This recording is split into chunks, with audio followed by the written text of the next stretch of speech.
Macam mana syarikat pilih pekerja terbaik? Jom kita bongkar proses di sebalik tabir. Ini soalan besar bagi setiap syarikat. Daripada ramai pemohon, macam mana nak cari yang paling ngam? Jawapannya, satu proses teratur yang kita panggil pemilihan. Jom kita tengok satu persatu. Perjalanan bermula di sini. Borang permohonan. Inilah first impression korang kepada syarikat. Kat sini, semua maklumat penting dikumpul. Dari pendidikan, pengalaman sampailah info peribadi. Borang dah ada. Sekarang masa untuk sahkan maklumat. Inilah gunanya semakan rujukan. Syarikat akan tanya orang yang kenal calon. Nak pastikan semua yang ditulis tu betul. Okey, dah selesai bab kertas. Sekarang kita jumpa face to face. Masa untuk temu duga. Tujuannya nak nilai calon tu secara terus, lebih dari sekadar apa yang ada kat resume.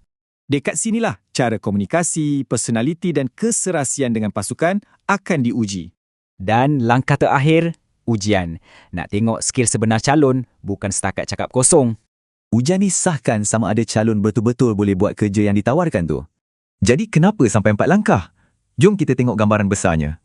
Setiap langkah ni macam penapis untuk bina profil lengkap calon dari A sampai Z. Senang cerita, proses ni kurangkan tekaan. Semuanya berasaskan data untuk bina pasukan yang padu. Tapi kan, cukup ke 4 langkah ni untuk cari calon yang betul-betul sempurna zaman sekarang?